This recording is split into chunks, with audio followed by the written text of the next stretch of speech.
Dear friends, with surprise and with happy surprise, I received a email from one of our listeners who likes to address a few issues after the first conference that we have heard together.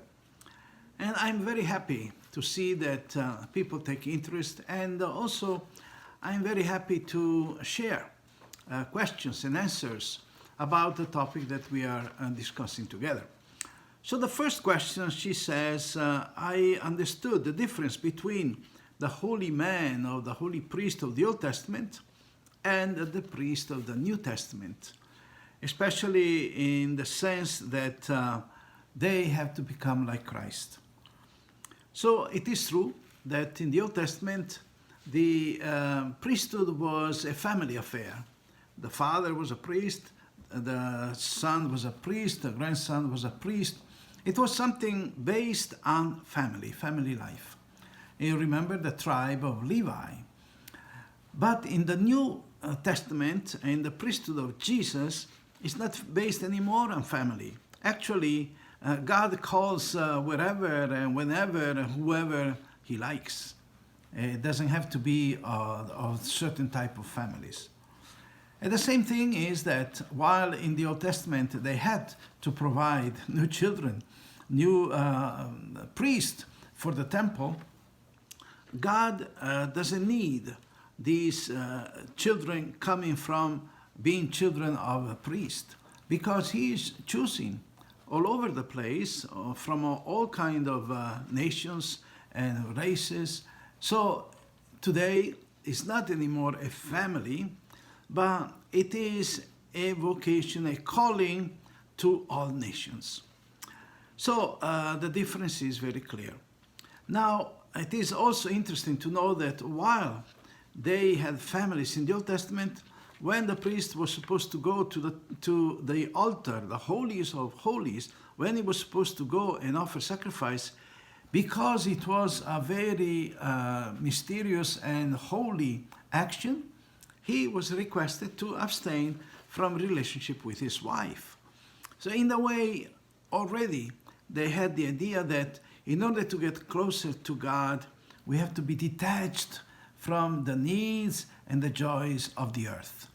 So in a way, it is clear that even in early Christian times, the priests who were allowed to have wives, but they were always requested to abstain when they were going to offer sacrifice, to offer the Holy Mass. It is also interesting to know that in certain traditions today we have married priests, but the bishops, for instance, they are always chosen and only chosen from the celibate priest. Even when there is a choice of married priest and celibate priest, but the higher authorities, the bishop is always chosen from those who are celibate. Let me give you the second questions. It says, Jesus only lived 33 years, so he was, celibate only for 33 years. But it says the priests today, they have to be celibate all their lives for many years. But here, this question is not really proper, because Jesus didn't have the celibacy come as an imposition or a restriction or an obedience. Jesus was celibate because he is the center of the love of God. I mean, he didn't need anyone else. He didn't need the love of anybody, because he was already full of the love of his Father, God. So really, yes, Jesus was celibate. And also the priest. See, the priest is the same thing.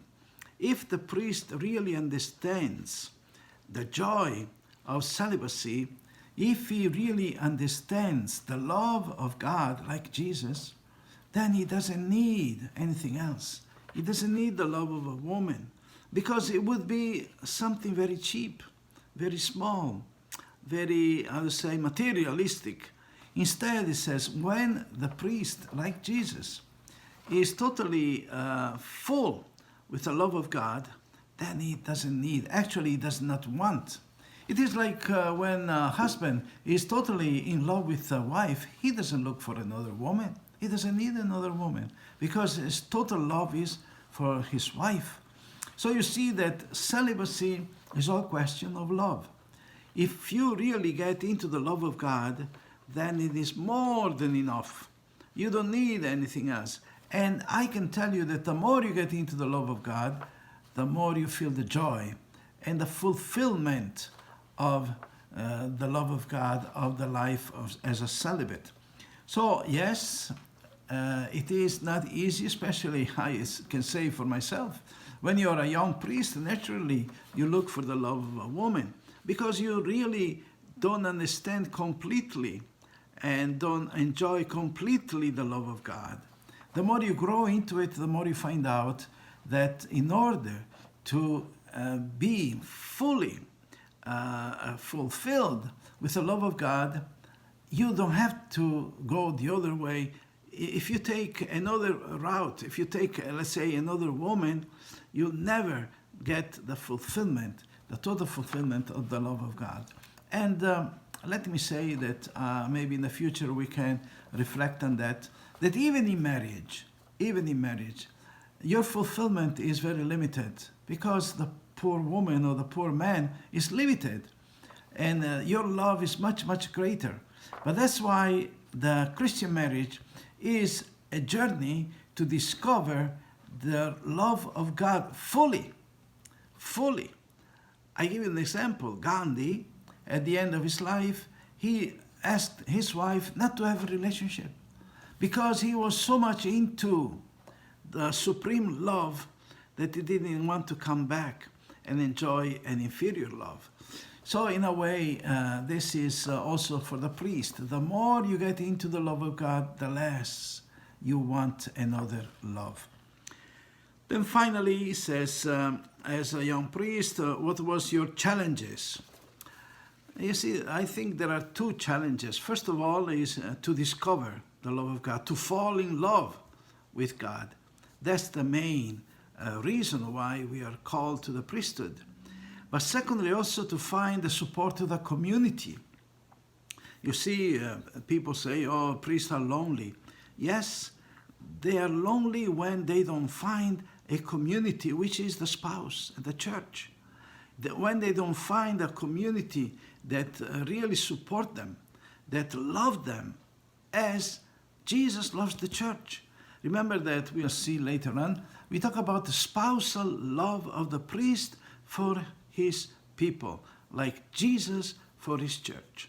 Spousal means total, complete, and it says unconditional.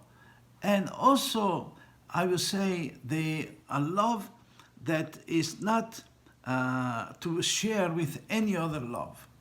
So it is a love that really fills your life. So as you come into the priesthood, especially when you are young, then you have to grow into this. And the more you grow, the more you get the love of God, and the more you get the joy to really live a life. There is no other life like this. There is no other joy like that. As long as you fall in love with God, as long as you find the real love of God.